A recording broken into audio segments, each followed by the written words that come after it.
আসসালামু আলাইকুম এভরিওয়ান, সবাই কেমন আছেন? আলহামদুলিল্লাহ আমি অনেক ভালো আছি। তো আজ আমি আপনাদের নতুন একটা রেসিপি দেখাবো, সম্পূর্ণ নতুন রেসিপি। এটা যদি আপনি কাউকে না বলেন তাহলে খেয়ে বুঝতেই পারবেন না যে এটা কিসের কি। তো আজ আমি আপনাদের সাথে শেয়ার করব মূলার পকোড়া। আমার হাজব্যান্ড মূলা তরকারি কিন্তু খুবই পছন্দ করে, তো সেই জন্য ভাবলাম মূলা এতই যখন মূলা মূলা করে তখন মূলা দিয়ে একটা ভিন্ন ধর্মের রেসিপি বানায় দেয়। তো তার জন্য যে কয়েকটা মূলা নিলাম, নেওয়ার পর এখন মূলাগুলো ভালো করে কুচি কুচি করে কেটে নেব। নেওয়ার পর এখন এগুলাকে লবণ দিয়ে ভালো করে মেখে নিব, মূলাটা যাতে নরম হয় আর মূলার ভিতরে যে পানিগুলো থাকে সেগুলো যেন বের হয়ে যায়। এটা কিন্তু সম্পূর্ণ নতুন একটা রেসিপি, এটা কিন্তু অসাধারণ। মূলা দেখে আবার কেউ হিয়ালি করেন না, মূলা দেখে আবার অনেকে হাসাহাসি করতে পারেন, কিন্তু একদমই কিন্তু এটা হাসাহাসি রেসিপি না, এটা কিন্তু অনেকটাই মজাদার রেসিপি। তো তারপরে যে পানিগুলো ঝরা নিলাম সুন্দর করে, তারপরে এর মধ্যে দিয়ে দিলাম কাঁচামরিচ কুচি, পেঁয়াজ কুচি, তারপরে এর মধ্যে দিয়ে দিব হচ্ছে লবণ, তারপর দিব হচ্ছে হলুদের গুঁড়া, মরিচের গুঁড়া, জিরার গুঁড়া, তারপর দিব হচ্ছে ধনিয়া গুঁড়া, মানে সব রকমের মশলাগুলো এর মধ্যে দিয়ে ভালো করে মেখে নেব। তো এটা কিন্তু খুব অল্প সময়ে হয় আর কিন্তু খেতেও কিন্তু অনেক সুস্বাদু। আর কাউকে যদি না বলেন সে কিন্তু খেয়ে বুঝতেই পারবেন না যে এটা কিসের কী। তো যাই হোক, সবগুলো উপকরণ দেওয়ার পর আমি সুন্দর করে মেখে নিচ্ছি। ভালো করে মাখা হয়ে গেলে এখন এর মধ্যে আমি দিয়ে দিব হচ্ছে কর্নফ্লাওয়ার।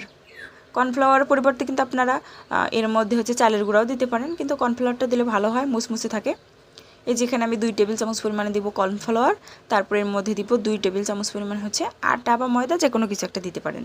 তবে খুব বেশি পরিমাণে দেওয়া যাবে না, তাহলে পরে সেটা খেতে খেতে আটা আটা মনে হবে, একদমই ভালো লাগবে না, বিশ্রী হয়ে যাবে ব্যাপারটা। তো তারপর আবার সুন্দর করে মেখে চেখে নিচ্ছি। নেওয়ার পর চলে যাব হচ্ছে আমি চুলার কাছে। তো এগুলো একটু হাত দিয়ে চেপে চেপে সুন্দর করে একটা শেপ দিয়ে তারপর কিন্তু এটা ভাজতে দিতে হবে, তাছাড়া কিন্তু ছড়ে ছড়ে মানে আলাদা আলাদা হয়ে যাবে।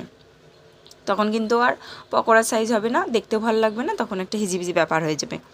তো দেখেন আমি সুন্দর করে এই যে হাত দিয়ে চেপে চেপে যে একটা শেপ দিয়ে নিলাম, ঠিক এইভাবে কিন্তু আমি ভেজে নেব সবগুলাই। তো তারপর চলে গেলাম চুলার কাছে। এখানে খুবই সামান্য পরিমাণ তেল দিব, এটা ভাজতে কিন্তু একদমই তেল লাগে না বেশি, অল্প তেলেই কিন্তু এটা ভাজা হয়ে যাবে। তারপর তেলটা একটু গরম হয়ে আসলে তারপরে এর মধ্যে আমি এক এক করে এই মূলার পকোড়াটা এর মধ্যে ছেড়ে দেব। বিশ্বাস করেন আমি প্রথমে ভাবছিলাম যে কেমন হবে না হবে, আসলেই কিন্তু এই রেসিপিটা অনেক মজার হয়েছে।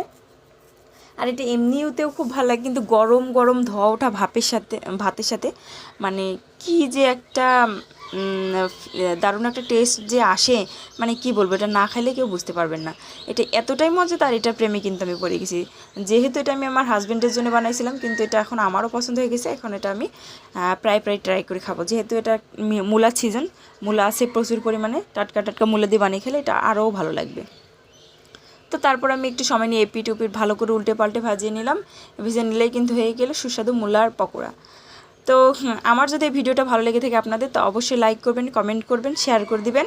আর যারা এখন পর্যন্ত আমার ইউটিউব চ্যানেলটা সাবস্ক্রাইব করেনি তারা অবশ্যই কিন্তু আমার ইউটিউব চ্যানেলটা সাবস্ক্রাইব করে দিবেন। তো এরকম সহজ সহজ রেসিপি পেতে আমার ইউটিউব চ্যানেলটাকে ফলো করবেন। বন্ধুদের সাথেও কিন্তু শেয়ার করে দিতে পারেন এই ভিডিওটা।